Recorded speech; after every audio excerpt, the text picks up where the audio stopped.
Kemayou, bonsoir. Bonsoir. Nous vous recevons aujourd'hui pour une chaîne YouTube qui s'appelle Thinkerview. On vous reçoit dans le cadre de votre activité du journalisme et plus spécialement sur l'Afrique. Oui. Est-ce que vous pouvez vous présenter succinctement? Oui, bien sûr. Je suis Louis Magloire Kemayou. Je suis journaliste indépendant. Je suis pigiste donc. Et je travaille sur les sujets relatifs à l'Afrique de façon générale. Et ce que je pourrais ajouter, c'est que je suis président du Club de l'information africaine, qui est une association de journalistes avec pour centre d'intérêt commun l'Afrique. Est-ce que vous pouvez revenir un peu sur votre passé de journaliste? Vous avez travaillé où, combien de temps et dans quelle boîte? Ah, c'est vrai qu'il y a pas mal d'expériences. J'ai commencé le journalisme déjà au Cameroun en amateur, mais là, probablement, ça compte pas puisqu'il ne s'agit pas de la phase professionnelle. Le Messager, c'est ça? Le Messager, mais ça, c'était déjà ici en France parce que j'ai commencé au Cameroun en amateur jusqu'à l'université. J'ai fait une année d'université. Je me suis retrouvé en Russie, puis en Ukraine. À Kiev? À Kiev, notamment, où j'ai commencé comme correspondant pour l'AFP, avant de travailler aussi pour une radio sur place, Radio Supernova, puis Radio Continent, qui est aussi une radio ukrainienne. Et c'est au terme de tout cela que je me suis retrouvé en France. Je suis reparti au Cameroun et en revenant, j'étais correspondant d'abord du Messager, puis de Mutation, qui sont deux quotidiens camerounais. Ensuite, j'ai travaillé pour Radio Vatican pendant 4 ans à peu près. BBC? La BBC pour l'Afrique et une chaîne de télévision qui s'appelle Télé Sud. C'est la dernière. Vous avez été renvoyé? J'ai été limogé de mon poste de directeur de l'information. Par qui? Par un ancien TF1 qui s'appelle Bernard Volker et qui est le directeur de Télé Sud depuis un certain nombre d'années maintenant, depuis à peu près 7 ans. RFI? RFI, ça a été ma première grosse expérience parce que c'était mon partenaire quand j'étais en Ukraine et que j'avais des émissions culturelles à la radio. Cela me permettait d'avoir des disques parce qu'à l'époque, ils avaient ce qu'ils appelaient les DJ volants qui permettaient d'alimenter les radios en CD à l'époque. CD très thématiques sur la musique africaine, caribéenne, française et ainsi de suite. Donc après toutes ces expériences-là, ma première expérience en France a été au sein de la rédaction de RFI avant d'aller à l'école de journalisme du CFPJ à la rue du Louvre. Est-ce que vous connaissez la charte de Munich? J'en ai entendu parler. Qu'est-ce que vous pouvez nous en dire? Je sais que c'est un garde-fou qui permet aux journalistes de respecter un certain nombre de critères déontologiques dans la pratique du métier. Cette charte a quand même beaucoup souffert depuis que la crise des médias a commencé et que aujourd'hui sur le financement, on tend à ne plus être aussi exigeant qu'on l'a été dans le passé. Et donc du coup, il nous reste que la clause de conscience finalement pour sauver la charte de Munich. Voilà, donc on fait avec. On rentre dans le vif du sujet. Est-ce qu'il y a un nouveau Thomas Sankara en Afrique? J'espère que ce Thomas Sankara-là ne sera pas assassiné. Par qui?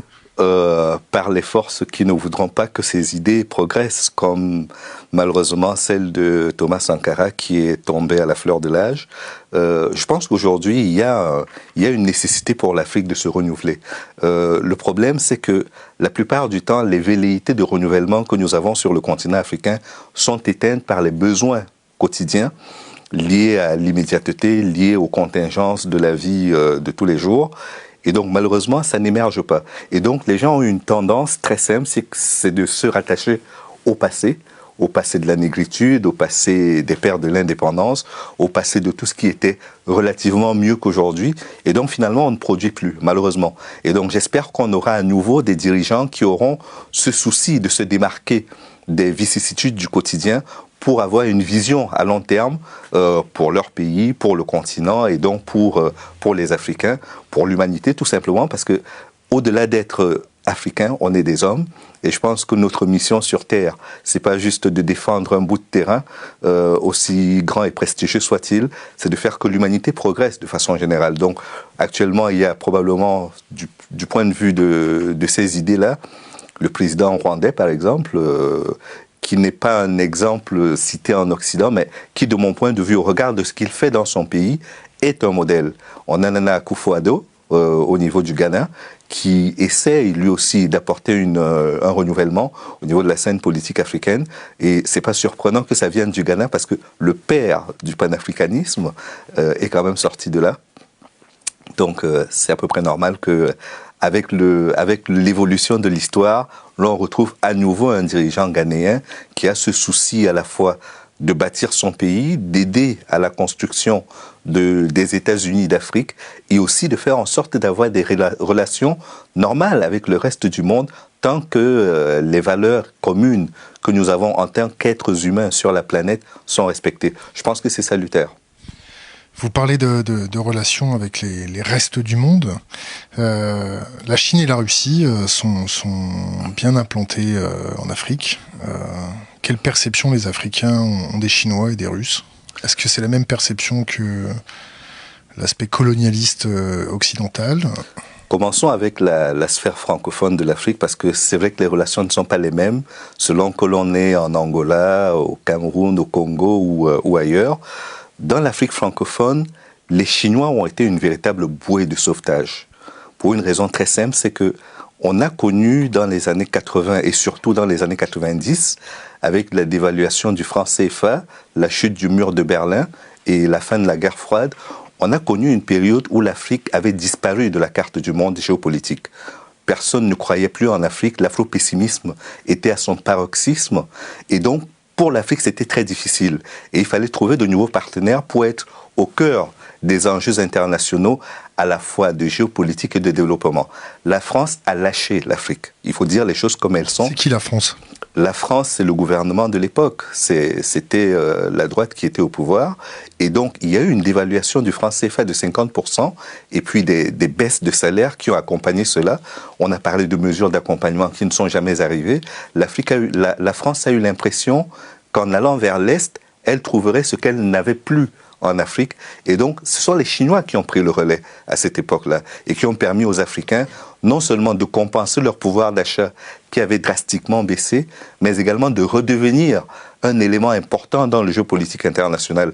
Donc, je pense qu'on peut reprocher beaucoup de choses aux Chinois, mais on ne peut pas manquer de rappeler que s'ils n'avaient pas été là, peut-être que pour l'Afrique francophone, l'Afrique du franc CFA, on se serait retrouvé dans une situation carrément ingérable et des émeutes s'en seraient suivies. Je ne sais pas si on aurait eu pire que le génocide au Rwanda, le génocide des Tutsis, mais ce qui est certain, c'est que le rôle des Chinois, pour cette époque-là, a été crucial pour stabiliser les pays africains. La Russie ? Quant à la Russie, c'était la guerre froide pour la période où la Russie, l'Union soviétique à l'époque, a utilisé également les jeux de positionnement en Afrique pour régler ses comptes. Patrice Lumumba était notamment une icône dans cela. Il y a une université à Moscou qui porte son nom. Mais je pense qu'aujourd'hui, la Russie essaye de retrouver ce passé qui a été très important pour lui, des relations avec l'Afrique où beaucoup d'Africains allaient poursuivre leurs études en Russie, mais n'y vont plus aujourd'hui pour une raison très simple, c'est que la chute du mur de Berlin et l'implosion de la Russie ont fait que certains sentiments, les racistes, tout simplement, et les je ne sais plus comment on les appelle, mais ces espèces de racistes qui pullulent aujourd'hui dans les anciennes républiques soviétiques ont rendu la vie impossible aux Africains dans ce pays-là, que ce soit en Russie ou dans d'autres républiques soviétiques, et malheureusement ça devient très répulsif pour les Africains.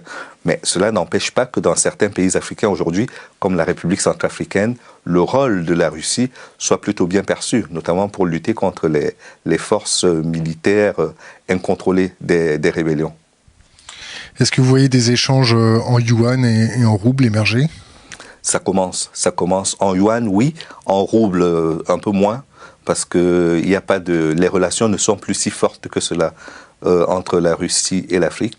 Mais en revanche, avec la Chine, qui a pris une très grosse avance, à la fois sur le plan politique, mais aussi sur le plan financier, les relations sont très fortes. La Chine vient de promettre un quasi-doublement de son aide publique au développement pour l'Afrique. Elle intervient beaucoup dans la construction des infrastructures. Et donc, là où les Occidentaux, les pays dits développés et démocratiques, posent des conditions pour l'aide et même pour construire des chantiers, les Chinois font des choses qui parlent aux Africains parce que c'est du concret. Cette notion de gagnant-gagnant, même si elle n'est pas toujours vérifiable, elle parle aux Africains et elle leur donne une lueur d'espoir quant à l'avenir des relations et surtout du développement du continent. Revenons à Thomas Sankara. sa pensée de répudier la dette. Est-ce qu'il y a un leader africain qui a pris ce chemin Avant même de parler de répudier la dette, je pense qu'il y a quelque chose de très important que Thomas Sankara a dit. Une chose très importante qu'il a dite, c'est que on ne peut pas vivre au-dessus de ses moyens. Et la plupart des pays africains vivent au-dessus de leurs moyens. Lesquels? Dans la grande majorité, si je m'en tiens juste aux pays de la zone CFA, nous vendons en dollars et nous achetons en euros. C'est déjà une absurdité en soi. Nous commerçons beaucoup avec la Chine et malheureusement notre monnaie a une parité fixe avec l'euro, ce qui nous pénalise quand nous devons vendre et surtout quand nous devons acheter. Et donc tout notre produit, tout le développement de l'Afrique dont on parle, parce qu'on parle souvent des taux de croissance du continent africain qui sont enviables et qui approchent souvent les 2 chiffres, mais toute cette richesse-là, elle va à ceux qui sont riches déjà. Elle ne va pas aux plus pauvres. Et elle va surtout aux entreprises qui sont sur le continent africain et qui rapatrient leurs bénéfices, malheureusement, à l'extérieur. Donc, c'est une richesse tout à fait artificielle qui ressemble à un mirage. On voit la richesse passer, mais elle traverse nos foyers, elle traverse nos pays pour aller servir d'autres économies qui ne sont pas africaines. Le franc CFA, quelle perception de cette monnaie antique qu'on a imposée à l'Afrique? Je pense que les Africains sont en train aujourd'hui de se tromper de combat quand ils font une fixette sur le franc CFA. Pour une raison simple. Le franc CFA est une monnaie coloniale. C'était le franc des colonies françaises d'Afrique. Nous sommes près de 60 ans après les indépendances. Ça fait plus de 70 ans, parce que c'est en 1945 que le franc CFA a été créé. Et donc, on ne devrait plus aujourd'hui avoir un représentant du Trésor public ou de la Banque de France qui siège dans une banque centrale sur le continent africain. On n'a plus besoin de garantie non plus. Parce que la seule fois que l'Afrique a eu besoin de faire fonctionner la garantie que le Trésor public français et aujourd'hui la Banque centrale européenne proposent, cette garantie n'a pas fonctionné. Et on a dû dévaluer la monnaie.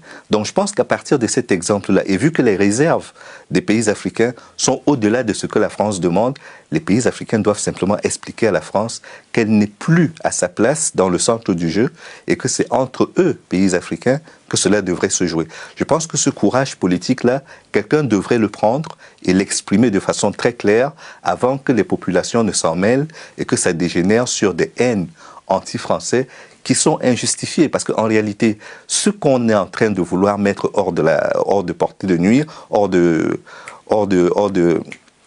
enfin, ce qu'on voudrait mettre hors d'état de nuire, ce sont les dirigeants. Ce n'est pas tous les Français qui sont concernés. Et si les dirigeants africains ont à cœur de défendre les intérêts de leur pays, c'est à eux de prendre ce débat-là.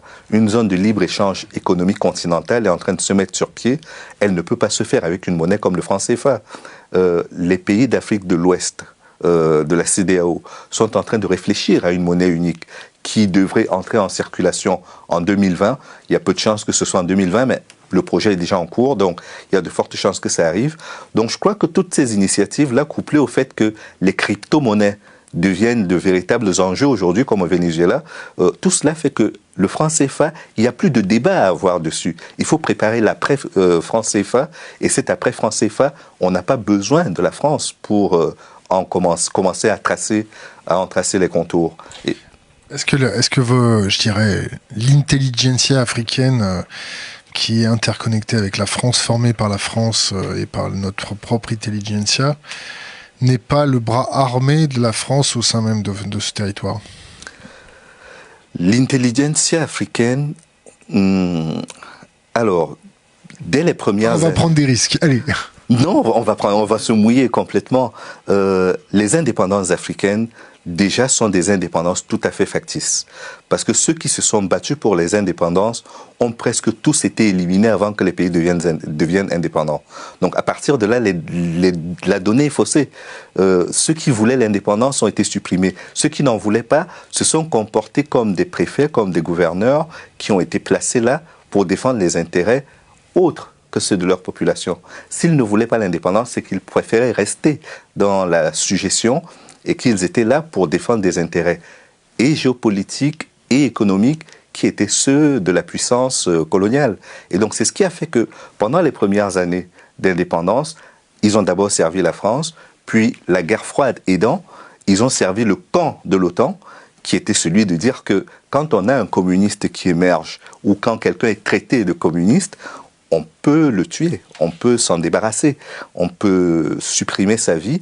Ce sera normal puisque c'est dans le cadre d'un combat normal qui est celui de la lutte contre le communisme. Et donc beaucoup de dirigeants africains qui auraient pu tracer, poser les bases. Lesquels? Je prends Patrice Lumumba seulement. On aurait pu citer Thomas Sankara, mais nous en avons déjà parlé. Au Cameroun, Yerouben Oumniobé. Les exemples dans les pays africains sont légion de dirigeants qui ont été tués avant même les indépendances. Et donc, ce qui fait que ceux qui avaient préparé le projet d'indépendance et avaient un vrai projet de société pour les pays n'ont pas pu prendre les rênes du pays. Et quand on part avec un handicap comme celui-là, on ne doit pas être surpris que les résultats soient ceux que nous avons aujourd'hui. Et donc là, aujourd'hui, la foule est impatiente, les populations sont impatientes, mais il y a tellement de choses à rectifier avant de remettre le pays sur les rails que malheureusement, on en a pris pour très longtemps, quoi. Et j'espère que les immixtions étrangères ne se feront plus aussi fortement que c'est le cas aujourd'hui. Est-ce qu'on va avoir le temps de remettre sur les rails ce continent avec le réchauffement climatique qui accélère le déplacement de population au sein même de ce continent? Ou est-ce que c'est pas déjà trop tard? Non, c'est pas trop tard. Je suis de nature optimiste. Et au-delà d'être optimiste, je pense que les Africains eux-mêmes se rendent compte qu'ils ont la capacité d'agir. C'est-à-dire, il y a une rengaine qu'on peut avoir. On peut avoir cette idée de dire, nous avons été victimes d'injustice dans l'histoire. On a subi l'esclavage, on a subi la colonisation, mais c'est un passé qui est un peu lointain. On a subi le néocolonialisme aussi, mais on peut se reprendre en main. Et les dirigeants africains, les populations africaines ne se trompent pas là-dessus. Elles commencent aujourd'hui à travailler, à préparer ce que devrait être l'avenir du continent et la place du continent sur la scène internationale. Des partenariats comme celui avec la Chine, voire avec la Russie et les pays des BRICS, de façon plus globale, sont là pour montrer que si jamais on avait la chance de faire émerger des dirigeants suffisamment consciencieux de ce qu'est la chose publique et de ce qu'est l'intérêt général dans leur pays, on pourrait obtenir des résultats.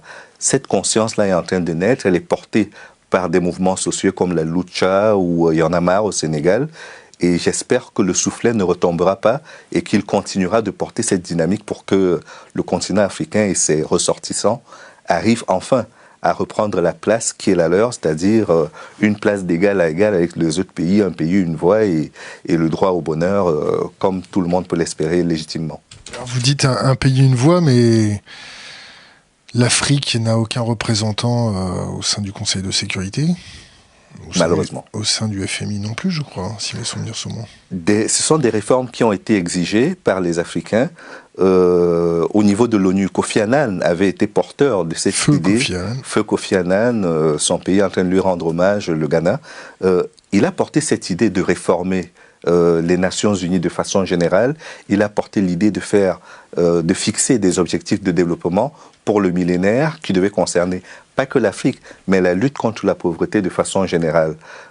Ces combats-là, aujourd'hui, ils continuent d'être portés avec moins d'intensité, avec moins de conviction, mais je pense que c'est aux Africains, finalement, quoi qu'il arrive, de le faire. S'ils ne peuvent pas le faire individuellement dans leur pays, ils devraient au moins avoir cette présence d'esprit et cette volonté affirmée de montrer que l'Afrique unie est encore capable d'étonner le monde et de lui apporter quelque chose, une vraie valeur ajoutée. C'est tout le mal que je souhaite à la fois à nos dirigeants et aux jeunes générations qui sont en train de pousser pour apporter leur contribution au développement de l'Afrique. Comment vous expliquez qu'on arrive à trouver des milliers de milliards pour sauver les banques européennes d'une crise financière et qu'on n'arrive pas à trouver une poignée de milliards pour éradiquer la faim dans le monde et surtout la faim en Afrique? Je crois que c'est un business qui peut rapporter beaucoup, de maintenir certaines personnes dans la pauvreté. Je vais prendre un exemple qui peut paraître trivial, mais qui en dit long sur ce que cela peut être. Quand on parle de la pauvreté sur le continent africain, beaucoup de gens ne croyaient plus, avec les années 90 que je vous décrivais, liées à l'austérité, au consensus de Washington, où on a expliqué que l'État devait se désengager et laisser le marché faire la loi. Tout le monde a eu l'impression que les Africains n'avaient plus les moyens d'acheter n'était plus solvable, on ne pouvait plus rien faire en Afrique. Les compagnies de téléphonie mobile sont venues battre cela à plate couture. Cette idée a été éradiquée. Ici en France, nous consommons les crédits de communication à crédit. Nous consommons les données mobiles à crédit. Nous consommons même les données de voix à crédit. Mais sur le continent africain, tout le monde paye cash avant de communiquer. C'est-à-dire que si vous avez besoin d'appeler pour 5 000 francs CFA, par exemple, vous devez avoir 5 000 francs CFA sur votre téléphone. Quand vous n'avez plus 1 franc CFA, vous ne pouvez plus appeler personne. Et ça, c'est plus de 90% de la population. Et donc, ce business-là de la précarité fait qu'aujourd'hui, tout le monde est obligé de payer cash et donc de parer au plus pressé à chaque fois. Les Chinois l'ont compris. Quand vous voulez vous équiper en produits manufacturés et que vous n'avez pas les moyens d'acheter des produits fabriqués aux États-Unis, en Allemagne ou en France, vous achetez un produit chinois qui coûte peut-être 4 fois moins cher, qui dure peut-être moins longtemps, mais qui est à votre portée. Et donc ça, c'est une réponse concrète à une situation de fait. C'est que les gens n'ont peut-être pas les moyens d'acheter très cher, mais ils ont les moyens de payer pour une certaine durée et de renouveler ce paiement. Si j'ai une chaussure pour 2 semaines qui me coûte 1000 francs CFA, je peux mettre de côté 1000 francs CFA, j'achèterai cette chaussure peut-être 2 fois dans le mois, mais ce sera à ma portée. Or, si elle coûte 5000 francs et qu'elle peut durer 1 an, il est fort possible que je ne puisse pas m'acheter de chaussures. Et donc, du coup, il y a ce marché-là parallèle qui se met sur pied, le marché de la pauvreté, l'économie de la pauvreté, qui profite à beaucoup de monde. Les organisations non gouvernementales, le business du faux. Les faux médicaments en font partie également. Et donc, malheureusement, tant qu'on n'est pas protégé de cela par des règles du commerce international plus équitables, il n'y a pas de réponse concrète. Est-ce qu'on ne laisse pas l'Afrique dans un état de précarité pour mieux la contrôler? Oui, parce qu'après, ça génère des conflits interethniques. C'est un business, la guerre là-bas? C'est un vrai business, parce que l'industrie de l'armement n'est pas une industrie africaine, c'est une industrie qui est dans les pays du Conseil de sécurité des Nations Unies, ces mêmes pays qui vendent et qui estiment qu'ils peuvent aussi défendre la paix dans le monde. Pour moi, c'est une vraie arnaque historique, parce que je veux bien qu'on explique à la Corée du Nord et à beaucoup de pays qu'ils ne doivent pas fabriquer de bombes atomiques, à l'Iran, il y a d'autres pays. Mais si l'exemple était donné par les 5 pays membres permanents du Conseil de sécurité en arrêtant de fabriquer les armes, ce serait déjà un très bon signal. Mais nous sommes dans une escalade qui ne s'arrête pas et on explique à des personnes qui comprennent que cette escalade est en cours et qu'elle peut leur profiter aussi, qu'elles doivent cesser de fabriquer des armes et qu'elles doivent cesser d'en vendre. C'est assez compliqué à comprendre pour quelqu'un qui veut rester logique. Et donc, les pays africains aujourd'hui achètent des armes pour assurer leur sécurité, mais les mêmes qui leur vendent des armes pour leur sécurité en vendent pour les déstabiliser également. Et donc, c'est un vrai business qui se met autour, qui génère beaucoup de choses. Quand on mène la guerre chez vous, comme on l'a fait en Libye, par exemple, et qu'on détruit toutes vos infrastructures, vous devez les reconstruire. Et pour les reconstruire, vous devez acheter dans les pays riches, les mêmes pays de l'OTAN qui vous ont bombardé. Et donc, vous payez à la fois pour être détruit et ensuite pour être reconstruit. C'est infernal et on ne s'en sort pas. C'est un cercle vicieux. Vous parlez de la Libye. Muammar Kadhafi avait été élu roi de l'Afrique pour ses projets d'irrigation, de satellites et de monnaie. Est-ce que les Africains ont un sentiment de nostalgie de Muammar Kadhafi? Je pense que les Libyens sont les premiers à avoir un sentiment de nostalgie. Parce que quand on voit l'état dans lequel la Libye se trouve aujourd'hui, un non-état,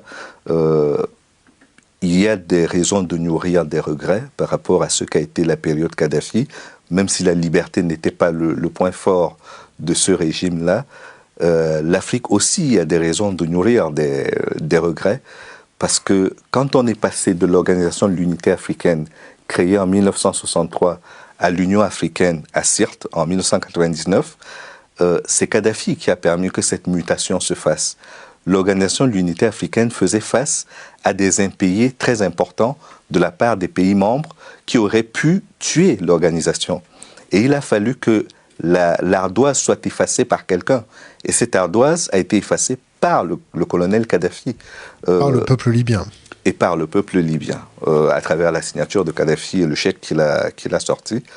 Donc, de ce point de vue, oui, il y a un vrai vide qui est laissé. L'homme était extravagant, il a ce titre de roi des rois. Je ne pense pas qu'il était indispensable, mais il était comme il était et il a fait ce qu'il a pu sur le plan de la construction africaine. Et je pense que si nous avions eu à la fois une Union africaine suffisamment forte et des dirigeants africains suffisamment éclairés pour contenir les débordements du colonel Kadhafi, il est fort à parier que sa contribution aurait pu être utile à la construction africaine, parce que cette idée qu'il avait de faire une monnaie africaine, elle n'est pas si mauvaise que cela. On a un continent africain qui ne s'intègre pas. Le continent africain est celui qui commerce le moins entre lui. Les pays africains ne se vendent ni n'achètent pas grand-chose entre eux. Thomas Sankara voulait une économie locale avec Oui. du fil tissé en Afrique, Oui. consommé en Afrique pour les Africains. Absolument. Ce marché, il en est où? Il est zéro. Pour l'instant, c'est zéro, parce que si je produis du cacao, que vous êtes mon voisin et que vous produisez du cacao également, je ne vais pas vous vendre le même cacao, vous n'en avez pas besoin. Nous sommes tous extravertis. La Côte d'Ivoire vend beaucoup de cacao, il concurrence de Ghana qui en vend aussi, et tout cela tire les prix vers le bas. Les économies sont extraverties et les fluctuations sur le marché international sont telles que cela ne peut pas être bénéfique aux pays africains. Il s'agit maintenant de faire en sorte non pas de vivre en autarcie, mais de vivre avec les moyens dont on dispose, d'arrêter d'importer des choses qui coûtent cher en devises qu'on n'a pas d'ailleurs, et de produire des choses dont on peut avoir besoin et de structurer la production et la formation pour que le relais soit pris, pour que la valeur créée profite véritablement. Je prends l'exemple d'un paysan gabonais, par exemple, qui cultiverait du cacao, du cacao ou des arachides, peu importe ce qu'il fait. Est-ce qu'il a besoin de monnaie pour vendre? Non. Parce que la plupart du temps, dans le passé, ce qu'il faisait, c'était du troc. Il vivait avec une économie démonétisée qui ne créait pas ce besoin de devises pour les pays. Aujourd'hui, on a créé les devises, on a créé surtout les économies extraverties qui font que même l'argent qu'on gagne à l'extérieur, le peu qu'on gagne, on s'endette pour aller acheter davantage à l'extérieur. Et du coup, le paysan qui n'a pas d'argent, il est exclu du système économique et commercial, et ça le rend improductif. Même si c'est lui qui soutient le gros de l'économie, il est improductif. Il ne peut pas acheter. Il peut aider les autres à acheter, mais lui-même n'est pas capable d'être dans ce rôle du donneur d'ordre. Il vend son cacao, mais il ne peut pas consommer de chocolat. La tonne de cacao qu'il vend ne lui permet pas d'acheter 100 grammes de chocolat. À quoi bon? C'est une hérésie sur le plan politique et économique.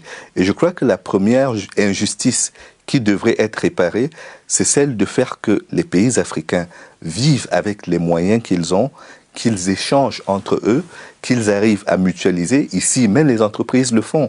Quand arrive la rentrée, vous avez des parents d'élèves qui se mettent souvent ensemble pour acheter à bas prix, parce que ça permet de faire des économies. Pourquoi les pays africains ne pourraient pas le faire? Pourquoi est-ce qu'ils ne pourraient pas monter des structures qui traversent les États, qui soient transnationales et qui permettent de former des universitaires, de mettre à disposition des structures hospitalières et d'autres structures sociales qui profitent à tout le monde, sans qu'on parle de migrants africains venus du Tchad ou du Cameroun pour envahir tel ou tel autre pays. Moi, je pense que ce chantier-là, il est très important. Vous parlez des flux migratoires. En Europe, maintenant, on voit des Africains dans la force de l'âge débarquer sur les côtes, appauvris, amaigris, dans une situation sanitaire dramatique. Ça ne représente encore qu'un pouillème de ce qui nous attend avec le réchauffement climatique. Vous voyez la situation comment évoluer? La situation va s'améliorer? C'est-à-dire que l'Afrique va pouvoir garder sa force vive ou ça va empirer? Je pense que l'Afrique aujourd'hui fait face à des enjeux, parce que quand on dit Afrique, c'est tellement vaste que l'Ougandais, par exemple, qui est aux frontières de la RDC, de la République centrafricaine, n'a pas les mêmes préoccupations que le Maroc ou l'Afrique du Sud. Donc, de ce point de vue, les réalités sont tellement diverses que, parlant de pays qui envoient beaucoup de migrants vers l'extérieur, on a par exemple un pays comme les pays en guerre de façon générale. Quand ils voyagent, c'est pas directement vers l'Europe qu'ils se rendent. Je citais l'Ouganda tout à l'heure pour une raison très simple, c'est qu'aujourd'hui, il fait partie du trio de pays qui accueillent le plus de migrants. Vous avez la Turquie en tête, vous avez le Liban, et juste après, c'est l'Ouganda. L'Ouganda qui accueille près d'1 million de migrants par an, comparé à ce que l'Europe se plaint d'avoir à ses portes, je pense qu'il y a un gap très important. Dans ces pays-là, on ne parle pas de migrants. C'est-à-dire qu'il n'y a pas de déshumanisation comme nous l'avons ici en Europe. On parle de chiffres, on ne parle plus de personnes, on ne sait pas si c'est des oiseaux qui sont traités de migrants ou des personnes. Pourtant, il s'agit d'êtres humains.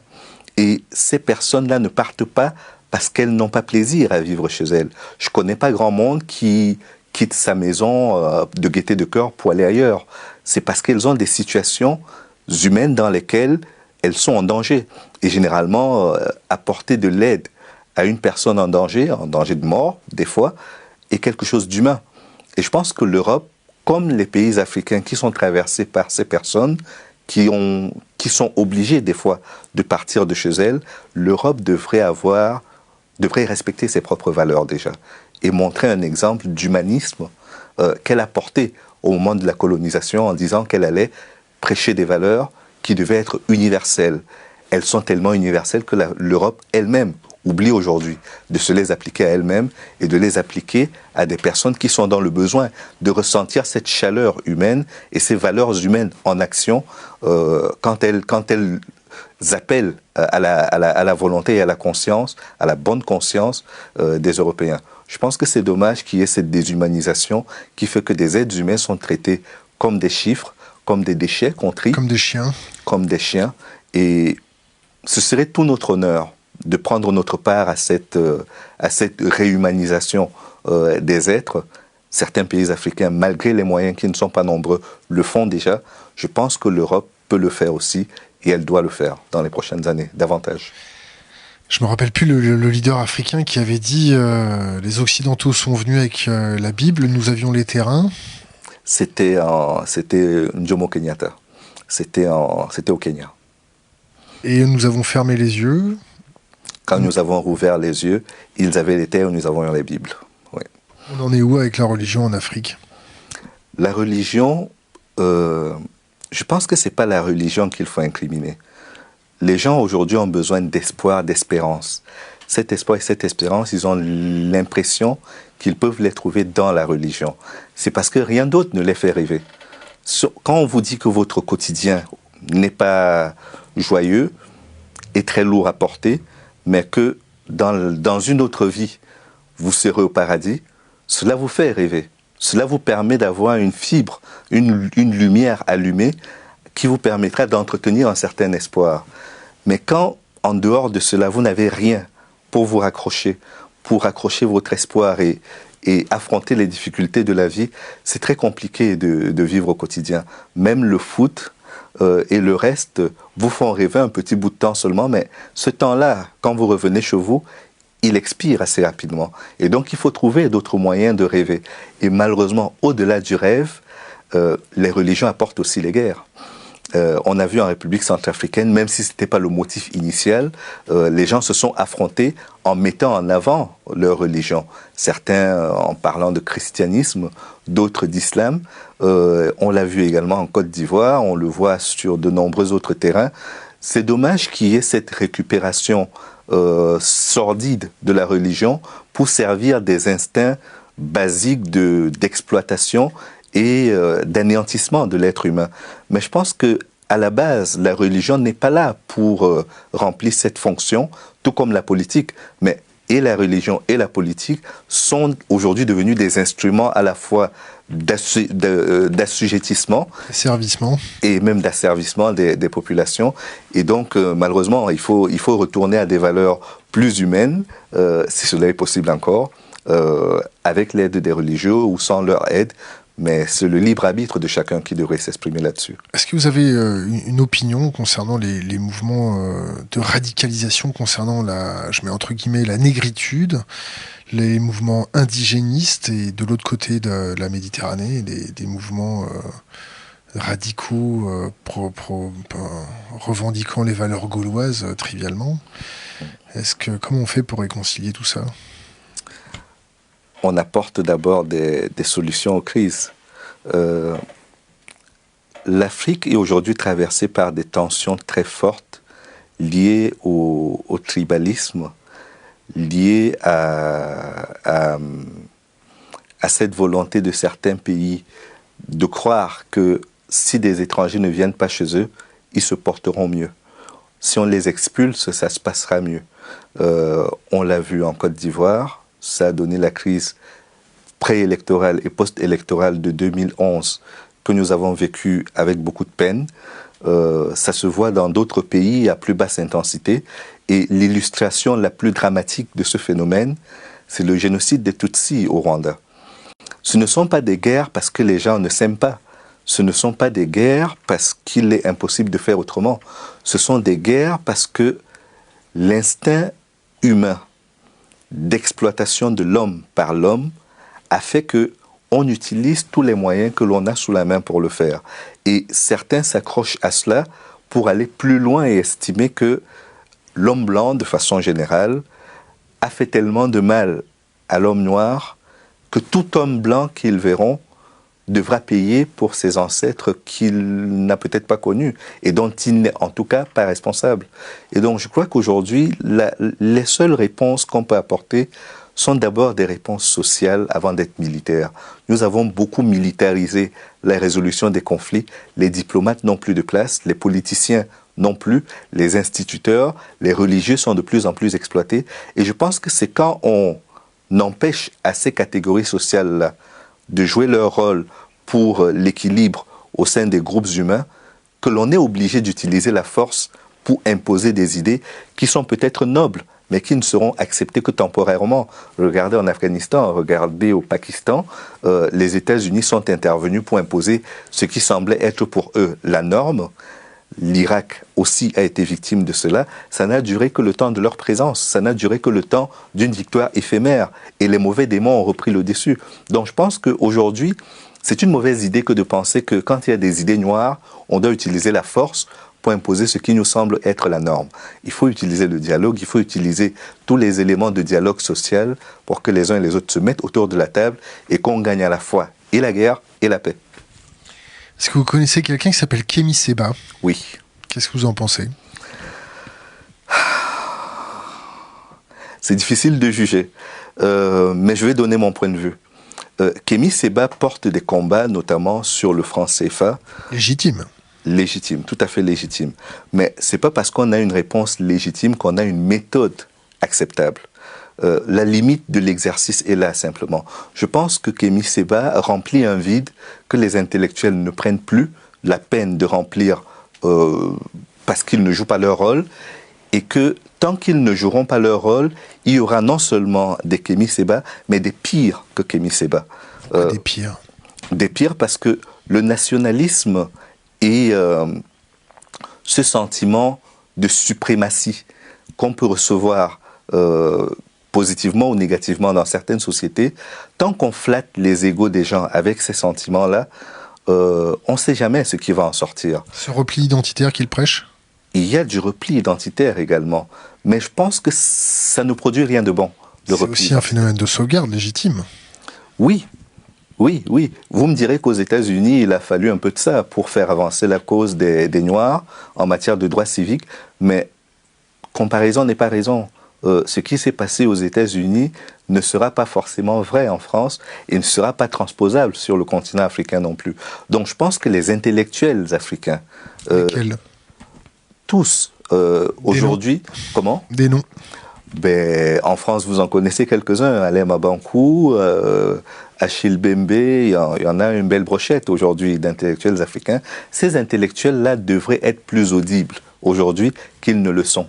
Ils devraient porter des projets de société et surtout défendre des idées, faire diffuser des idées aussi fortement que possible, parce que leur silence ou leur expression pas suffisamment forte laisse un champ vide que d'autres occupent avec des idées pas toujours très louables. Et donc, c'est pas une critique, c'est pas pour disqualifier qui que ce soit, mais je crois qu'on peut avoir tout le monde. Il y a eu du Martin Luther King aux États-Unis, il y a eu du Malcolm X, c'est pas incompatible. Mais c'est parce qu'il y a toutes ces forces-là qu'on doit arriver à apprécier la production des uns et des autres en qualité, plus qu'en quantité, en qualité et pourquoi pas en régularité également. Ne démissionnons pas de nos fonctions, qu'on soit intellectuel ou pas. Le problème aujourd'hui, c'est que quand on parle de l'Afrique, on voit la misère, on voit le désespoir et on s'en arrête là. Et malheureusement, ceux qui peuvent allumer cette lumière-là, comme l'a fait Léopold Sédar Senghor ou comme l'a fait Aimé Césaire en leur temps, ces personnes-là ne sont pas très audibles. C'est à eux de remplir le vide pour que les autres viennent éventuellement leur porter la contradiction, parce que c'est aussi ça le rôle de l'intellectuel dans la société, c'est d'être un agitateur d'idées. Ils doivent remplir leur rôle pour qu'on n'ait pas à avoir un seul choix à effectuer, celui de Kémy Séba ou de quelqu'un d'autre. En ce moment, il y a beaucoup d'élections en Afrique. Est-ce qu'on voit toujours la main de la France-Afrique? Est-ce qu'on voit toujours la main de certains cabinets de pub? Est-ce que des cabinets de communication? Est-ce que certaines entreprises françaises sont toujours présentes pour placer leur pantin? On ne sort pas indemne d'une domination comme celle qu'a été la France sans qu'il y ait de la résilience, souvent de la mauvaise résilience. Le franc CFA en est une, les systèmes politiques extravertis actuels en sont d'autres. La gestion des crises et des manifestations publiques en est aussi une autre illustration. Il y a malheureusement encore beaucoup de gens qui, sans avoir besoin de la France, parce que sur le plan politique et militaire, la France est quand même beaucoup diminuée. Elle n'a plus sa superbe des années 60, et donc elle n'a plus, à proprement parler, les moyens d'intervenir et de faire autant pression qu'elle le faisait avant. Cependant, elle a des entreprises, elle a des dirigeants qui sont capables de positionner ou de consolider certains dirigeants, pas toujours très soucieux. Des noms. Prenez Idriss Déby, il s'en est vanté. Il a dit que s'il est encore au pouvoir, c'est parce que la France le lui a demandé. C'est malheureux à exprimer ainsi. Ce sont les travers de la décolonisation et de la France-Afrique telle que l'a conçue Foccart dans les années 60 pour permettre à la France d'être une puissance présente au Conseil de sécurité des Nations Unies. La France n'a pas gagné la Deuxième Guerre mondiale. Logiquement, elle ne devait pas. Elle n'a pas fait partie de la conférence de Yalta. Elle n'avait aucun moyen autre que celui de ses anciennes puissances coloniales de se retrouver au Conseil permanent de sécurité des Nations Unies. Pourtant, elle a une puissance qui est qu'elle a plus de 14 ou 15 pays sur le continent africain qui dépendent d'elle et qui votent de façon très disciplinée en sa faveur au Conseil de sécurité. Ces réflexes-là sont restés. Et quand vous regardez la manière dont les élections se déroulent, même dans un pays comme la RDC, qui n'a pas un passé colonial lié à la France, les dirigeants, les prétendants au poste de président ont l'impression qu'en passant par Paris, en ayant l'adoubement de Paris, en ayant une photo avec Emmanuel Macron ou n'importe quel autre président français, ça peut être un bon point auprès de l'opinion nationale et internationale. Ces réflexes-là sont des réflexes qu'il faut aujourd'hui abolir, mais malheureusement, ils continuent d'avoir cours. Il n'y a pas eu un procès avec Bolloré Qu'est-ce qui s'est passé un peu? Qu'est-ce qu'ils font là-bas? Le procès avec Bolloré concernait probablement son implication en Guinée-Conakry et l'aide que les entreprises de Bolloré, notamment Havas, ont apporté au candidat Alpha Condé, devenu président par la suite. Je pense que c'est un mauvais procès. Parce que ce n'est pas sur cet élément-là qu'on va attaquer Bolloré. Les contrats que son entreprise fait pour l'Afrique, ce n'est pas les éléments les plus pertinents. En revanche, on peut attaquer la manière dont les contrats qu'il signe sont conduits. Il y a eu cet accident à Ezeka au Cameroun sur la route entre Yaoundé et Douala, la capitale politique et la capitale économique, qui a fait des centaines de morts. J'aurais bien voulu avoir un procès... Accident ferroviaire, c'est ça? Accident ferroviaire par une entreprise qui fait partie du giron de Bolloré, Bolloré Logistics. J'aurais aimé qu'en France, on fasse un procès par rapport à cela. J'aurais aimé que sur la gestion des ports que tient Bolloré, la France, si elle tient véritablement à faire la lumière sur les bonnes ou les mauvaises pratiques de M. Bolloré, s'intéresse à cela. J'aurais aimé que l'on l'attaque sur d'autres domaines beaucoup plus sensibles que celui de ce dossier où ce sont des facturations entre deux entreprises appartenant à la même entité et des contrats commerciaux qui ne regardent pas l'État français. J'aurais aimé qu'ils interviennent là-dessus. Malheureusement, ils sont partis sur l'élément le moins pertinent et sur lequel Bolloré leur fournira probablement des réponses suffisamment acceptables par le droit pour ne pas être condamné. La corruption en Afrique, ça existe toujours? Beaucoup? Pas beaucoup? Moins qu'en France peut-être, non? Disons que les dirigeants africains disent, c'est pas pour cautionner ou pas hein, ce qu'ils disent, ils disent qu'ils ont été à l'école de la France et des dirigeants français et que le mot corruption dans certaines langues n'existe même pas. C'est pas parce qu'un mot n'existe pas que le phénomène n'existe pas. On va pas se mentir, on va pas jouer sur les mots. Mais le fait est que aujourd'hui sur le continent, la corruption devient criminelle. Pour une raison simple, c'est que quand vous détournez de l'argent qui devait servir à construire une école, à construire des hôpitaux, à permettre la prise en charge de certaines personnes nécessiteuses en matière de soins et qui n'ont pas les moyens de les payer, vous les condamnez à mort. Et donc, cette corruption-là, même si elle n'est pas très importante, elle a des résultats catastrophiques pour des gens, elle a des résultats dramatiques pour une société. Et je pense que c'est pour cette raison que en Afrique, dans les pays sous-développés plus qu'ailleurs, la corruption est un mal à combattre avec la dernière énergie. Les Africains ne sont pas pires que les autres, ils ne sont pas meilleurs non plus.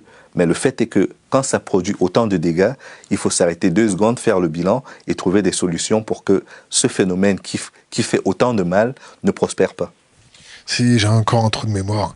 C'est dans quel pays qu'il y a un proverbe qui dit « Méfie-toi du gros » concernant la corruption? Je sais pas. Parce que celui qui est corrompu est toujours en général beaucoup plus en chair que les autres. Vous n'avez pas remarqué ce phénomène-là, non? Oui, oui, et même dans les dessins de presse, en Afrique, vous verrez que le corrompu ou le dirigeant politique, quand il arrive au pouvoir, il a des mensurations normales, et au bout de 6 mois, voire un peu moins d'ailleurs, il prend beaucoup de gras. Petite parenthèse, est-ce que vous avez des poètes ou des livres avec des racines africaines à nous conseiller, à notre communauté? Vous savez, je vous conseillerais des lectures qui sont... Des grands penseurs d'ailleurs aussi? Non, même des penseurs contemporains qui ne sont pas forcément grands.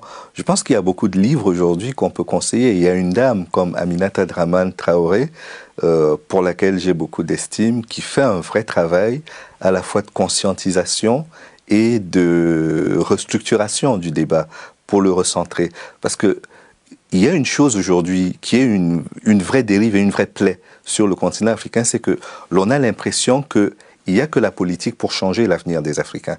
Il n'y a que des élections pour changer la vie des Africains. Et le fait d'avoir donné cette impression fait que quand on est élu président en Afrique, c'est presque comme si on avait été condamné à mort dès le jour de son élection. Parce qu'on n'a pas de réponse sociale véritable à apporter aux gens. On n'a pas toujours les soutiens internationaux pour le faire.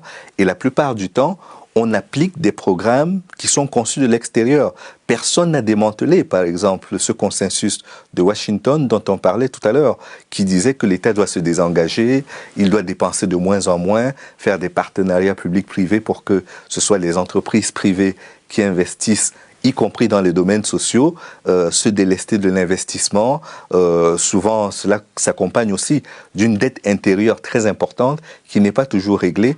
Et je pense que la première priorité dans ce genre de combat, et c'est Aminata Traoré qui le rappelle très bien, c'est d'arrêter avec l'austérité. Parce que moins les gens dépensent, moins il y a d'argent, et plus vous les taxez alors qu'ils n'ont pas d'argent, moins vous êtes certain d'avoir votre argent. Et donc, vous ajoutez à ça les barrières douanières qui sont de plus en plus affaissées. Le débat doit porter sur cela, sur la pauvreté, et il ne s'agit pas juste de dire qu'on va permettre aux Africains d'avoir plus de 2 dollars par jour pour vivre. Il s'agit aussi de créer les conditions pour qu'ils ne soient pas fragilisés dans les entreprises qu'ils mettent sur pied, que ce soit sur le plan agricole ou ailleurs. parce que la concurrence de l'agriculture européenne est là, la concurrence de l'agriculture américaine est là, qui sont toutes sponsorisées, alors que les agriculteurs africains ne bénéficient pas de ce même soutien de la part de leurs États. Et je crois que tant qu'on restera dans des schémas qui sont des camisoles de force imposées aux pays africains, on ne s'en sortira pas. Et donc, je conseille vivement Aminata Dramane Traoré, ne serait-ce que pour cette raison-là. Un poète? Les poètes, j'en lis pas beaucoup.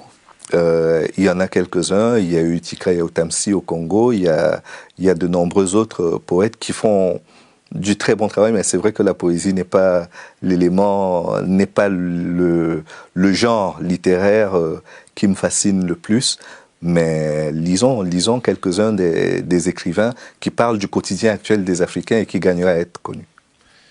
Je reviens juste, vous êtes pour ou contre le partenariat public-privé? Je ne suis pas contre les partenariats publics-privés. Ce que je dis, c'est que, oui, je suis pour, mais il ne faut pas que ce soit la règle. Il faut que l'État joue son rôle et que les partenaires privés qui veulent accompagner l'État viennent l'accompagner, mais ne lui imposent pas de pratiquer des prix qui ne permettront pas. Si je vous vends... Parce qu'en France, ça marche pas trop bien, hein, le partenariat public-privé. On se fait avoir en grande largeur. Hein. C'est sûr. Et en Afrique, imaginez donc le drame que cela peut représenter.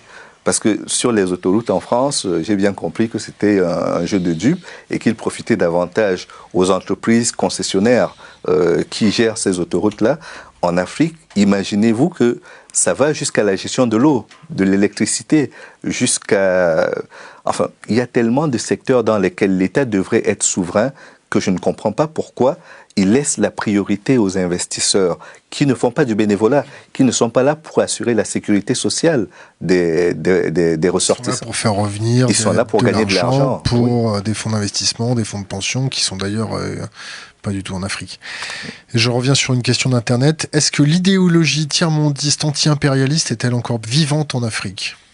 Elle est portée par des gens comme Aminata Traoré, elle est portée par de nombreuses autres personnalités dont les voix ne sont pas suffisamment entendues, à l'extérieur et même à l'intérieur. Parce que quand aujourd'hui une crise éclate, que ce soit en Côte d'Ivoire, que ce soit au Gabon, que ce soit au Congo ou au Soudan, voire en Éthiopie, qui est aujourd'hui l'une des économies les plus prospères du continent africain, l'idée, c'est pas d'analyser les raisons et de trouver des réponses concrètes. C'est de dire, il y a des dirigeants politiques qui ont appliqué des règles qui n'étaient pas celles qu'on leur demandait. Souvent, et je vais donner l'impression de défendre ces dirigeants, mais quand vous avez 15 pays qui vous aident à financer votre économie et qui vous demandent de produire des rapports mensuels là-dessus, vous passez souvent plus de temps à produire des rapports pour expliquer ce que vous avez fait qu'à appliquer le programme ou le projet de société pour lequel vous avez été élu. Et je crois que toutes ces choses-là sont aujourd'hui tellement sérieuses que l'Afrique doit arrêter avec l'aide. Elle doit arrêter avec cette aide publique au développement qui est devenue un élément d'assujettissement des pays pour s'investir dans ce qu'elle sait faire, dans ce qu'elle peut faire par elle-même, avant de solliciter l'aide extérieure, qu'elle soit chinoise, européenne ou américaine. Est-ce que vous connaissez la MONUC ? Oui, c'est la mission des Nations Unies. Est-ce que vous avez entendu parler des bébés MONUC ? Oui. Qu'est-ce que vous pouvez nous en dire ? La MONUC qui est devenue la MONUSCO. Exactement. Oui, c'est l'une des dérives de ce système des Nations Unies qui envoie des casques bleus pour maintenir la paix dans des endroits où la paix n'existe pas. Parce que pour faire du maintien de la paix, il faut qu'il y ait de la paix. Or, ils arrivent pour faire du maintien de la paix en situation de guerre. Et la plupart du temps, vu qu'ils n'ont pas suffisamment de repères ou de formation pour remplir correctement leur rôle, on part sur des dérives. Je prends juste le cas de la RDC pour la MONUSCO que vous citez. Les forces sont souvent stationnées à Kinshasa. Et quand vous connaissez la grandeur de la République démocratique du Congo, où il faut souvent 2 voire 3 heures pour parcourir le pays par avion, c'est indécent. Les guerres se passent dans l'est du pays, c'est-à-dire à 3 heures de Kinshasa, et malheureusement les troupes sont stationnées la plupart du temps à Kinshasa. Et donc ça crée une inflation parce que les moyens avec lesquels ces casques bleus arrivent sont tels qu'ils peuvent avoir des moyens de pression pour monnayer les services qu'ils rendent ou l'aide qu'ils apportent auprès de petites filles, auprès de prostituées, auprès de nombreuses autres personnes. Et ces cas-là de dérive Là, c'était pas monnayé, là c'était carrément pris de force. Hein. Oui, des fois, ils monnaient aussi. Mais je veux dire, quand vous prenez par exemple le loyer, le prix du loyer à Kinshasa, il est passé du simple au quintuple. Très rapidement avec l'installation des forces des Nations Unies, parce qu'ils ont les moyens de payer. Et donc vous arrivez, vous êtes dans une économie qui vit parce qu'on importe beaucoup de choses. Pour ce contingent-là, au Mali, vous avez la même question. Tout est importé et les moyens sont là pour permettre que quand on veut faire la fête, on ait les moyens de faire la fête. Et malheureusement, la mission n'est pas accomplie avant que la fête soit faite. Et c'est ça qui est la grosse dérive au sein de ce système des Nations Unies, qui doit être réformé, mais qui ne l'est toujours pas. On va passer à quelques questions Internet brutes. Alors la première, est-ce que les aides humanitaires sont-elles un marché financier? Mais vous y avez déjà répondu, je crois bien. Oui, je crois que les organisations non gouvernementales apportent une aide qui peut être considérable quand on est dans des pays, dans des zones surtout, où les gouvernements des pays concernés ne peuvent pas intervenir.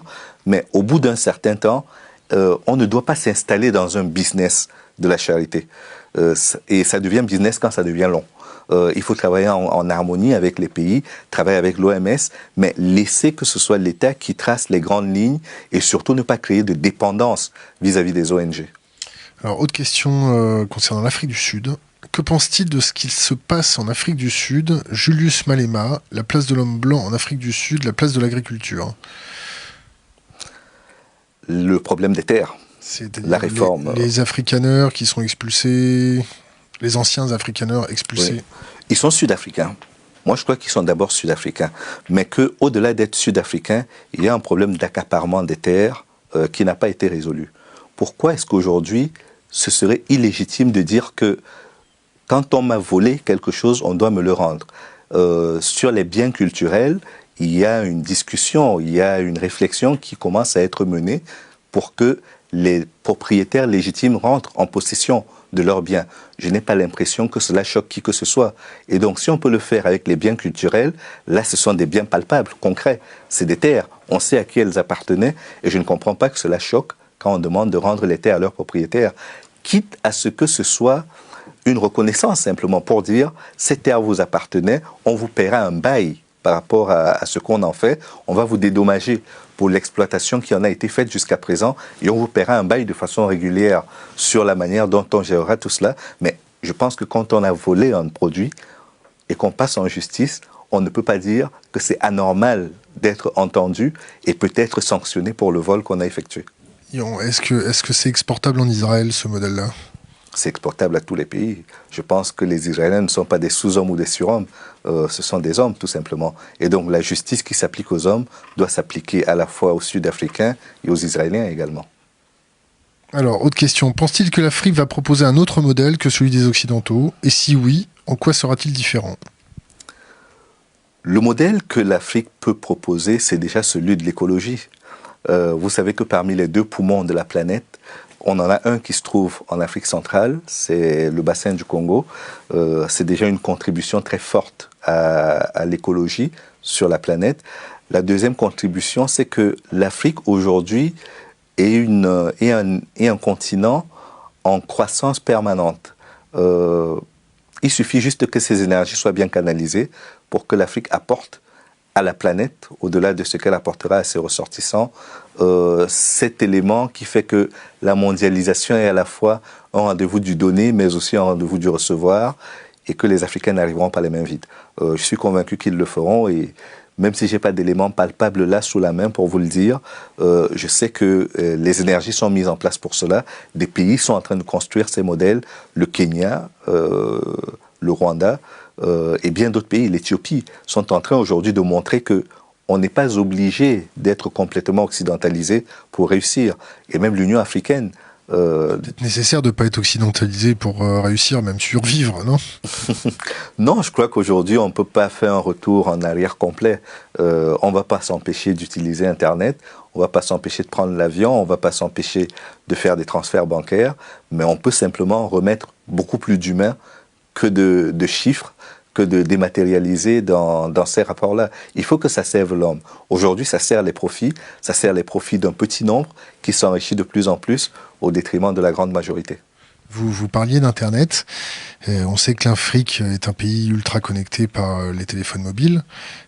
Quand on voit une jeunesse africaine exposée aux dérives de la publicité occidentale, où tout le monde est riche, tout le monde roule en Mercedes, on sort tous avec des avions de chasse et tout va bien, est-ce que cette idéologie capitalistique n'est pas en train de contaminer votre propre, quand je dis votre, je dis la jeune génération africaine, n'est pas en train de contaminer cette jeune génération et n'est pas en train de guider l'Afrique vers ces mêmes dérives de surconsommation, de surproduction? Ce n'est pas le bien c'est pas le bien en tant que bien matériel qui est le problème, c'est l'usage que l'on en fait. C'est comme si on vous expliquait que l'atome est mauvais. L'atome en lui-même n'est pas mauvais, c'est l'usage qu'on en fait. Si on fait une bombe atomique, c'est dangereux à la fois pour son fabricant et pour ceux qui vont probablement la recevoir. Mais si on l'utilise pour des raisons médicales, pour soigner des gens, ça peut être utile. Et aujourd'hui, le problème, c'est que ces biens matériels, cet argent, ces moyens technologiques ne sont pas mis au service de l'humanité. Ils sont utilisés pour asservir. Ils sont utilisés pour flatter les égos. Et c'est là que le problème se pose. Je pense que si l'Afrique définissait son corpus de valeurs et s'en tenait à ce corpus, ça se passerait mieux. Aujourd'hui, on veut réguler partout. Vous remarquerez que chaque fois qu'il y a des élections dans les pays africains, il y a une coupure d'Internet pendant la période que dure ou la proclamation des résultats ou le vote. Et ça signifie qu'ils comprennent qu'il y a un moyen de contrôler, peut-être mal, mais ils le font. Et si on pouvait définir un corpus de valeurs qui fasse que tout cela se fasse dans le sens de l'intérêt général, dans le sens de l'humain, ce serait mieux. Mais malheureusement, pour ça, il faut déjà qu'il y ait une entente suffisante sur ce que sont les valeurs et sur ce que sont les orientations idéologiques et sociales de chacune des sociétés concernées. Autre question d'Internet. À quand un soulèvement du peuple dans les pays africains? Que manque-t-il selon vous? Il y a déjà eu des soulèvements. Ne faisons pas comme s'il n'y a pas eu de soulèvement. On l'a vu au Burkina Faso avec Blaise Compaoré qui a dû partir. On l'a vu au Zimbabwe avec la révolution Blaise de Compaoré, Palais. le traître, non? Comment? Blaise Compaoré, le traître. Oui. Aujourd'hui, on n'a pas de données précises sur le fait que ce soit lui ou pas qui ait tué Thomas Sankara, mais il y a un faisceau de présomption qui converge quand même beaucoup vers lui et qui fait que certains l'accusent d'avoir tué son ami et complice. Pourtant, c'est lui qui l'avait fait sortir de prison, hein, parce qu'il était en prison quand la révolution a eu lieu pour que Thomas Sankara sorte de prison. À l'époque, c'est Blaise Compaoré qui avait porté les troupes qui ont fait le coup d'État et ont permis à Thomas Sankara de sortir, mais c'est également lui qui est accusé de l'avoir tué et d'avoir donc arrêté le projet politique qui était le sien en direction du Burkina Faso. Autre question Internet. Quid des enjeux stratégiques des terres rares, encore peu trop présentés au public? Point d'interrogation. L'enjeu des terres rares, c'est qu'aujourd'hui, beaucoup de pays ont besoin de terres pour leur agriculture, pour nourrir leur population. Les terres rares dans les composants des téléphones portables et ainsi de suite. Ah oui, pardon, j'étais parti sur terres rares. Oui, en République démocratique du Congo, qui est le principal fournisseur de ce métal, de ces métaux. De tous ces métaux. La RDC est un scandale géologique, comme disait quelqu'un. Le fait est que l'exploitation que subissent les mineurs, et ce n'est pas mineurs juste parce qu'ils descendent dans les mines, c'est que ce sont souvent des enfants qui y vont. L'exploitation que subissent ces personnes est insupportable. Elle est inhumaine. Et à côté de cela, vous avez des zones de guerre, parce que c'est souvent en zone de guerre que ça se passe.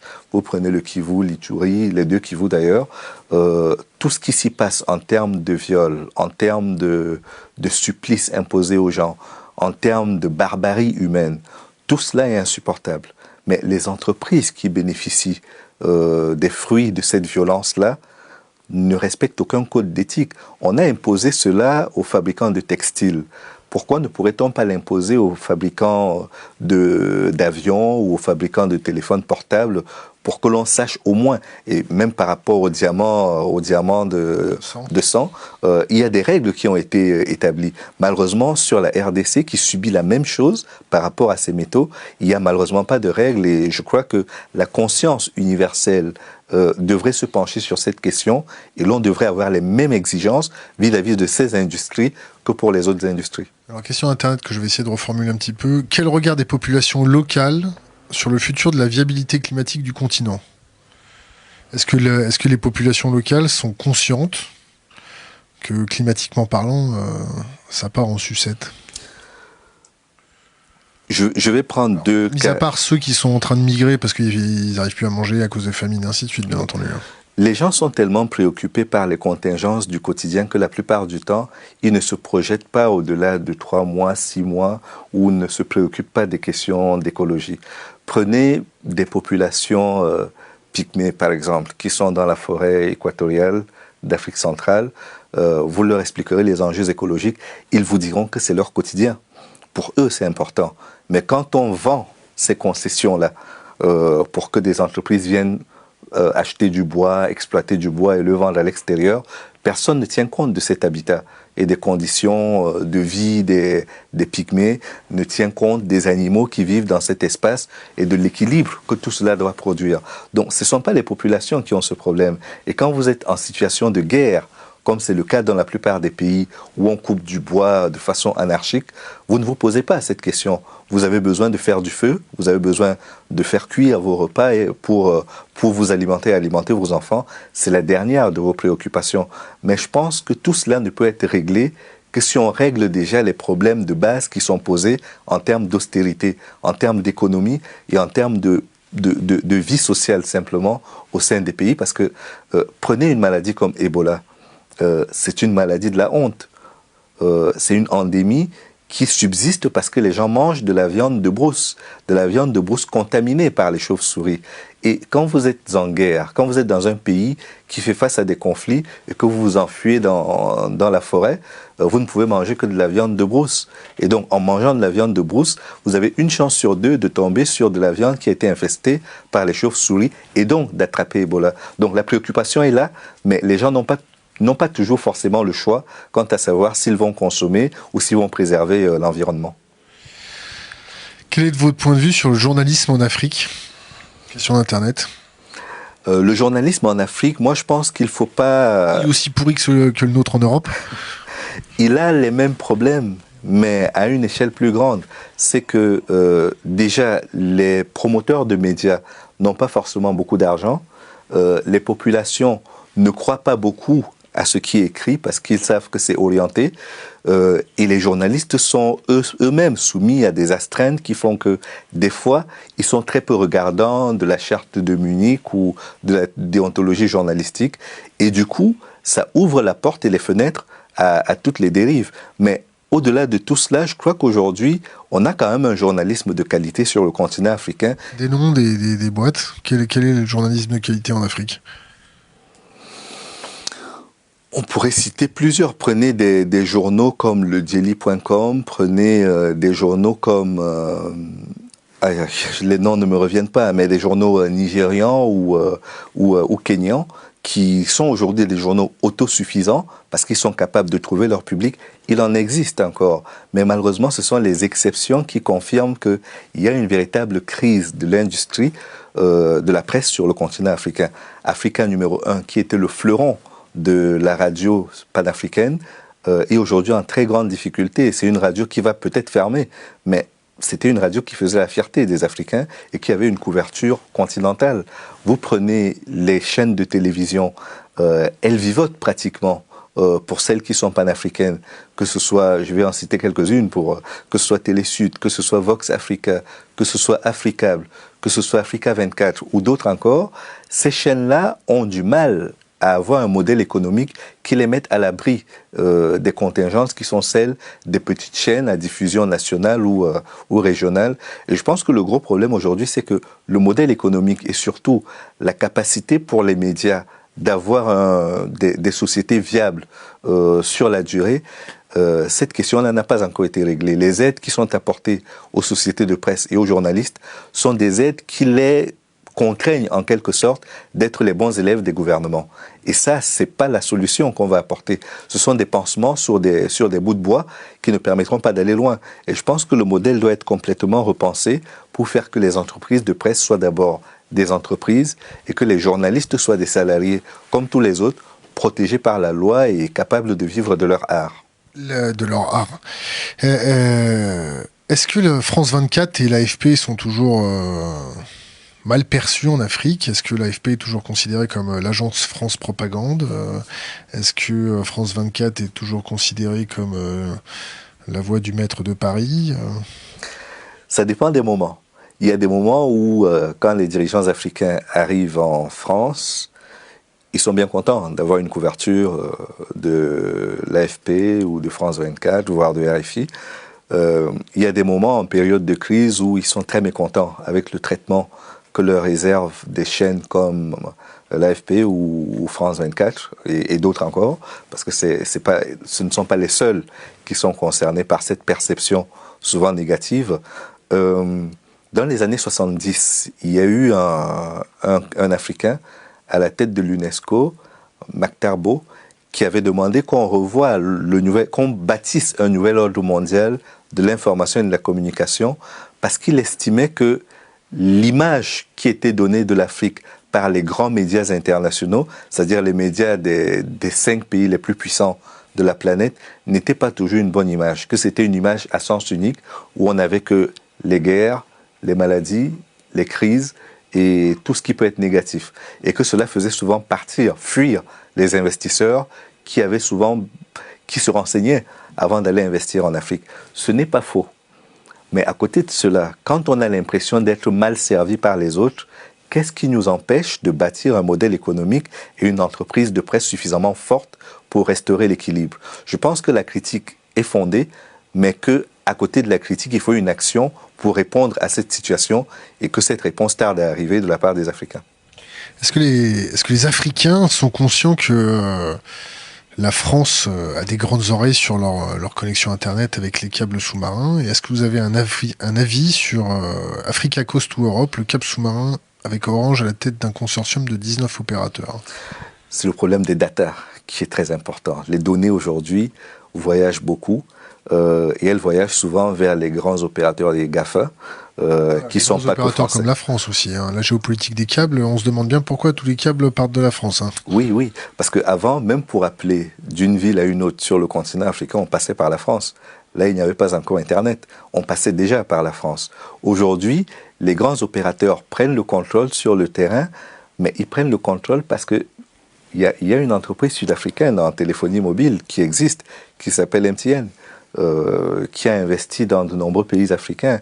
Il y a de nombreux opérateurs qui se bousculent aux portes. L'Afrique, aujourd'hui, n'est plus un no man's land. C'est un terrain qui est énormément investi par les grandes entreprises, tant françaises que allemandes, vietnamiennes, chinoises, brésiliennes. Donc, c'est pas que la France qui est concernée par cela.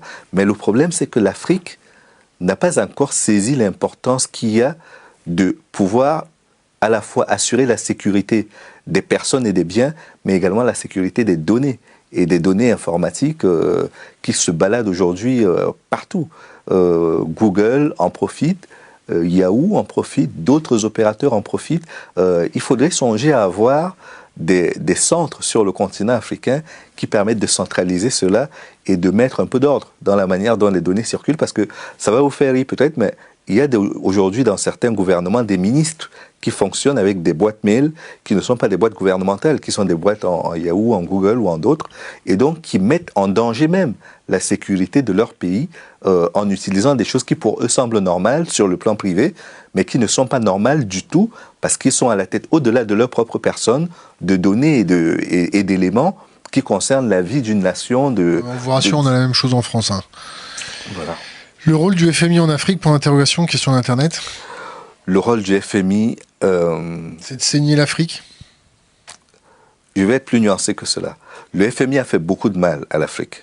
Mais il a fait beaucoup de mal à l'Afrique parce que les dirigeants africains ont permis que cela se passe ainsi.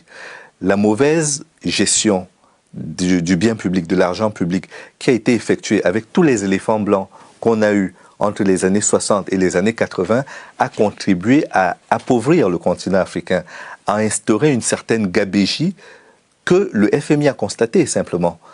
Et donc, en arrivant à l'appel des pays africains, il a administré un remède de cheval qui a été plus dur que la crise elle-même que subissaient ces pays-là. Et donc, on ne peut pas dire que le médecin a tué un patient qui était déjà malade. Certes, il a une responsabilité très forte, mais cette responsabilité, elle est due au fait que le malade lui-même s'est empoisonné avant de faire appel au médecin. Et donc, à partir de là, certes, on doit être dur avec le FMI qui n'a pas eu une politique, qui aurait dû au moins reconnaître la faute qui a été la sienne dans la gestion des crises économiques sur le continent africain, et donc trouver un élément de réparation, mais on ne peut pas lui imputer toute la responsabilité de ce qui se passe sur le continent africain. Alors, comment voyez-vous la démographie en Afrique? Comment le continent perçoit les choses? Il n'y a pas une lecture unique. Vous prenez le Nigeria, il va être le 3e pays le plus peuplé du monde dans moins de 30 ans. Il sera le 3e après la Chine et l'Inde. C'est pas qu'un problème, c'est aujourd'hui un atout. Parce que quand vous avez le marché, vous êtes également intéressant. Et c'est d'abord un intérêt pour les Africains eux-mêmes. C'est-à-dire, ça montre que quand vous êtes béninois et voisin du Nigeria, vous pouvez faire des affaires avec le Nigeria. Vous avez un marché de 500 millions de personnes qui s'ouvrent à vous. Est-ce que c'est pas une façon un peu ancienne de concevoir l'économie, la démographie, sur une fonction exponentielle en termes de marché? Je le dis parce que c'est l'élément le plus palpable que nous avons aujourd'hui. Les pays africains commercent, mais le problème c'est qu'ils ne commercent pas entre eux. Ils commercent avec l'extérieur et ils commercent de façon dépendante. Il faut aujourd'hui instaurer un cercle vertueux qui fasse que les Africains commercent entre eux. Et si l'Afrique a la puissance démographique pour être autonome, comme le fait la Chine, comme le font les États-Unis aujourd'hui, je ne pense pas que ce soit un élément affaiblissant. Au contraire, c'est un élément structurant pour les économies africaines qui pourraient ainsi envisager leur développement sans être exposés à des aléas extérieurs plus importants que les aléas intérieurs qui sont les éléments les plus pertinents, de mon point de vue, en matière d'appréciation économique. On arrive à la fin de notre interview. On s'est rencontrés au Festival international du journalisme organisé par Le Monde, à Couture-sur-Garonne, que nous avons d'ailleurs renommé Beuvry-sur-Garonne. Parce que c'est très intéressant de voir les journalistes après 20h30 là-bas. On a fait quelques images très croustillantes. On passe une petite dédicace au Monde. Ils vont pas être déçus du voyage. Et comme je ne suis pas dans les images, je pense que c'est très bien. Voilà. Alors, vous n'avez pas vu boire beaucoup d'alcool là-bas d'ailleurs. Vous nous connaissiez avant d'ailleurs ou pas du tout? Avec Le Monde? Non, avec Thinkerview. Oui, j'ai regardé plusieurs interviews de Thinkerview parce que je l'ai trouvé très intéressante. Je vous l'ai dit d'ailleurs, je trouve que c'est très positif une initiative comme celle-là parce que ça devient de plus en plus rare aujourd'hui en France de parler d'Afrique et d'avoir du temps pour le faire. Donc je trouve que c'est à la fois courageux et généreux de donner ce type d'espace, mais vous l'avez fait sur d'autres sujets qui m'ont semblé tout aussi intéressants. Donc, je regarde assez régulièrement. J'ai regardé aussi l'interview de Sputnik, j'ai regardé l'interview sur Russia Today, j'ai regardé avec Natacha Polony et d'autres, Élise Lucet. J'en ai regardé quelques-unes et je voulais vous en féliciter. Je l'ai déjà fait, donc je le redis ici à votre antenne. Donc, vous connaissez la dernière question? Oui. Qui est? La dernière question, c'est pour les générations futures, c'est cela? Comme une bouteille à la mer. Exactement. Laissez un conseil pour les jeunes générations, une bouteille à la mer, quelque chose d'impérissable. Oui. C'est à vous. Alors, je pense que s'il y a 3 mots qu'on peut léguer aux générations qui arrivent, ce sont les mots humilité, altérité et amour.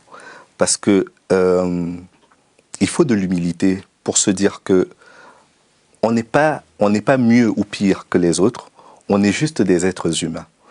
Il faut de l'altérité pour comprendre que c'est parce que l'autre est en face de moi et qu'il est un autre moi que je ne peux que le traiter avec amour.